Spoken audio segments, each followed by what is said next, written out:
Welcome बच्चों। Last video में हमने इलेक्ट्रिक डायपोल को जब यूनिफॉर्म इलेक्ट्रिक फील्ड में रखा था बेटा, तो हमने टॉर्क देखा था कितना टॉर्क लगता है, और वहां हमने ये देखा था कि नेट फोर्स जीरो होता है यूनिफॉर्म इलेक्ट्रिक फील्ड में। टॉर्क जीरो पर्टिकुलर पोजीशन पे ही होता है, हमेशा जीरो नहीं होता है। अब ये देखते हैं नॉन यूनिफॉर्म इलेक्ट्रिक फील्ड में डायपोल की क्या नेचर होती है बेटा। तो हमने एक पॉइंट चार्ज ले लिया प्लस क्यू, और ये जो प्लस क्यू है बेटा, इसके जो चारों इसकी जो फील्ड है that is non uniform. Is that clear?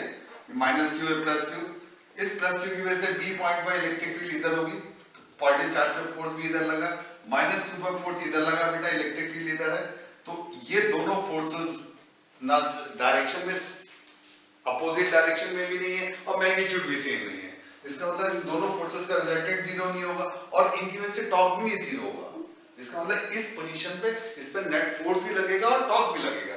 जबकि अगर हमने डायपोल को इलेक्ट्रिक फील्ड लाइन के अलोंग ही रखा हुआ है पॉइंट चार्ज की, अब आप देख रहे हैं this is suppose minus Q and this is plus Q, तो इस प्लस क्यू पर फोर्स इधर लगा QE1, इस माइनस क्यू पर फोर्स इधर लगा QE2, और ये जो फोर्सेस है बेटा इनका रिजल्टेंट जीरो नहीं है, तो नेट फोर्स जीरो नहीं है, बट टॉर्क जीरो है इस पोजीशन में, क्योंकि ये फोर्स और ये फोर्स दोनों की वजह से सेंटर O के अबाउट टॉर्क जीरो होगा। तो इस पोजीशन में टॉर्क जीरो है, नेट फोर्स जीरो नहीं है। ठीक है, ये बात समझ में आ गई। इसका मतलब हमने ये कंक्लूजन निकाला बेटा कि डायपोल को यूनिफॉर्म फील्ड में रखते हैं तो नेट फोर्स जीरो होता है, टॉर्क जीरो नहीं होता हर पोजीशन पे, इसलिए बट नॉन यूनिफॉर्म फील्ड में रखते हैं तो इट में experience both net force and torque, right. इसका नेक्स्ट टॉपिक है बेटा work done in rotating A dipole. Work done in rotating A dipole in uniform electric field. अब बेटा सबसे इंपॉर्टेंट बात, जब हम वर्क डन की बात करते हैं तो हम फिर से हम 11th क्लास में वर्क पावर एनर्जी वाले चैप्टर पे आ जाते हैं। वहां पर हमने दो फॉर्मूले पढ़े थे कि अगर फोर्स कांस्टेंट है तो वर्क डन रिप्रेजेंट होता था W = F डॉट x से। Is that clear?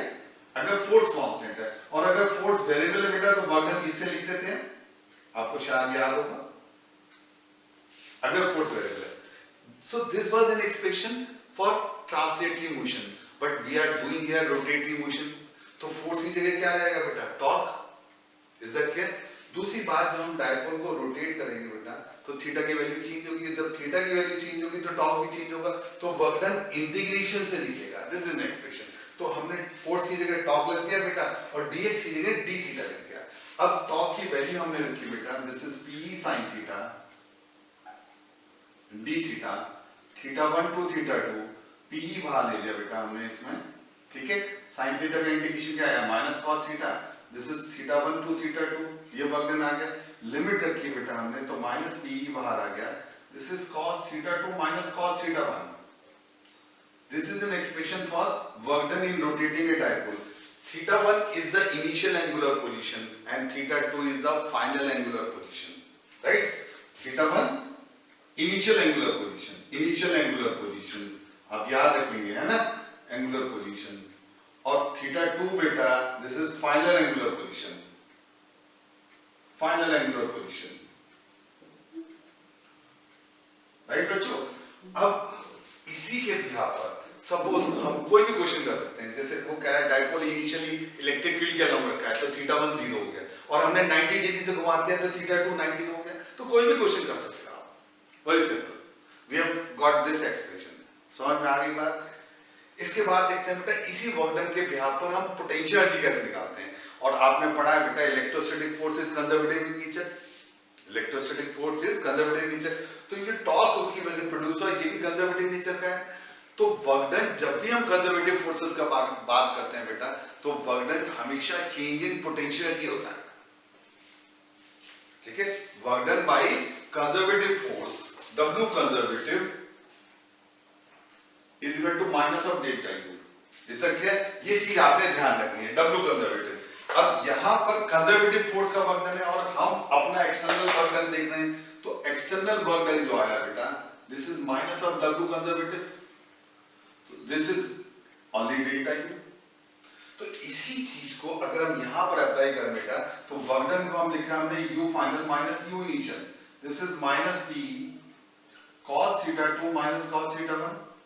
अब बेटा आपको पता है कि किसी भी जगह पोटेंशियल डिफाइन करने के लिए, जैसे सपोज m मास का ऑब्जेक्ट है बेटा, ठीक है, और मान लीजिए ये हमने जीरो लेवल जो माना है उससे वो h हाइट पर है,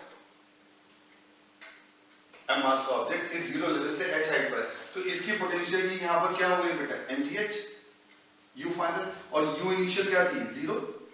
तो पोटेंशियल या पोटेंशियल एनर्जी डिफाइन करने के लिए सबसे इंपॉर्टेंट पॉइंट ये होता है कि हम रेफरेंस लेवल बताते हैं कि हम यहाँ 0 मान रहे हैं, यहाँ 0 माने, इस हिसाब से पोटेंशियल जी यहाँ पर ही है। अगर बेटा हमने यहाँ पर 0 नहीं माना होता, 0 हमने यहाँ माना होता तो हाइट ये लेते, and this will be the potential जी। Is that clear? समझ में आ गई बात? तो मैं आपको जो बात बता रहा हूँ बेटा कि किसी भी जगह पोटेंशियल जी जब डिफाइन करते हैं या पोटेंशियल डिफाइन करते हैं तो हम सबसे पहले 0 लेवल बताते हैं, जिसको हम रेफरेंस लेवल कहते हैं। बिना रेफरेंस लेवल के हम बात ही नहीं करते। Is that clear? तो हमने u इनिशियल को 0 दिखाने के लिए, for u initial to be 0, theta 1 को हमने 90 ले लिया बेटा, और cos 90 आपको पता है 0 होता है, and theta 2 is equal to theta, तो u2 is equal to u1 नहीं बेटा। Is that clear? यानी कि u फाइनल जो है वो u बन गई। अब बेटा हमने यहां पर पुट किया u फाइनल की जगह u, आप देख रहे हैं ना, समझ में आ रहा है सबको? u इनिशियल की जगह 0, क्योंकि हमने थीटा 1 को 90 माना, this is minus pe cos theta 2 की जगह cos थीटा माइनस cos 90, और cos 90 क्या होता है बच्चों? 0 होता है। तो u की वैल्यू जो आई बेटा, फाइनली जो हमारे पास पोटेंशियल जी का जो रिजल्ट आया, this value of u comes to be minus pe cos theta, minus pe cos theta. और इसको अगर हम वेक्टर फॉर्म में लिखें तो बेटा माइनस p डॉट e लिखते हैं, और डॉट प्रोडक्ट आपको पता ही है स्केलर प्रोडक्ट होता है, पोटेंशियल एनर्जी भी स्केलर है, जबकि इलेक्ट्रिक डायपोल वेक्टर था, इलेक्ट्रिक फील्ड भी वेक्टर है, and their product is a scalar quantity, so in vector form we write this way. Is that clear? अब इसके बाद फिर से वही बात बता रहा हूं बेटा कि p और e अगर वेक्टर फॉर्म है तो डायरेक्ट डॉट प्रोडक्ट का हम यूज करेंगे, और अगर हमें एंगल दिया है तो फिर हम ये वाला फार्मूला यूज करेंगे। अब हम ये देखना चाहते हैं बेटा, for most stable equilibrium, for most stable equilibrium, stable equilibrium. अब बेटा किसी भी ऑब्जेक्ट को हम उसकी स्टेबल इक्विलिब्रियम पोजीशन दिखाना चाहते हैं तो हम सब उस पोजीशन को कहते हैं स्टेबल इक्विलिब्रियम, जहां उसकी पोटेंशियल मिनिमम हो। अब जैसे कोई ऑब्जेक्ट है, मैंने ग्राउंड पर रख दूंगा तो ज्यादा स्टेबल होगा, या ऊपर रखा हुआ ज्यादा स्टेबल होगा? ऑब्वियसली ग्राउंड पर रखा हुआ ज्यादा स्टेबल होगा, क्योंकि वहां उसका पोटेंशियल जी लीस्ट है। तो कोई भी ऑब्जेक्ट बेटा मोस्ट स्टेबल इक्विलिब्रियम में कब होता है? जब उसकी पोटेंशियल जी मिनिमम होती है। तो यहां पर u for most stable equilibrium u should be minimum, u should be minimum, और u की मिनिमम वैल्यू देखें बेटा तो 0 नहीं है u की मिनिमम वैल्यू, u की मिनिमम वैल्यू है बेटा minus p negative. Is that clear? वो कब होगा बेटा? व्हेन cos थीटा इज 1, और cos थीटा 1 कब होगा बेटा? जब थीटा 0 डिग्री हो। इसका मतलब डायपोल कैसे रखा हो इलेक्ट्रिक फील्ड में, जैसे ये इलेक्ट्रिक फील्ड है बेटा, तो dipole should be placed in this way, this is minus q, this is plus q, and this is the dipole moment p, so p should be placed along the direction of electric field. Is that clear? This is the most stable equilibrium position. तो most stable equilibrium के लिए सीधी सी बात ध्यान रखनी है, potential E should be minimum. Is that clear? अब हम बात करें बेटा for most unstable equilibrium, for most unstable equilibrium, unstable equilibrium most unstable कब होता है बेटा? जब पोटेंशियल जी सबसे ज्यादा हो, क्योंकि जितनी पोटेंशियल की कोई चीज जितनी ऊपर हाइट पर जाती रहेगी उतना वो अनस्टेबिलिटी गेन करती रहेगी, और जितनी नीचे रहेगी पोटेंशियल की सबसे कम होगी, स्टेबिलिटी गेन करेगी। तो मोस्ट अनस्टेबल इक्विलिब्रियम पोटेंशियल की should be maximum, u should be maximum, और u मैक्सिमम कब होगी बेटा? तो u की मैक्सिमम वैल्यू क्या आएगी? दिस इज प्लस p, और वो कब होगी बेटा? जब cos थीटा माइनस 1 हो, यानी कि थीटा 180 डिग्री हो, और थीटा 180 डिग्री का मतलब बेटा जैसे ये इलेक्ट्रिक फील्ड है, ये माइनस q है, ये प्लस q है बेटा, तो dipole must be placed opposite to the direction of electric field. Is that clear? Then u is minimum maximum, और u की मैक्सिमम वैल्यू बेटा कितनी आ गई? प्लस p, और u की minimum value minus p। Is that clear? ये बातें समझ में आ गई?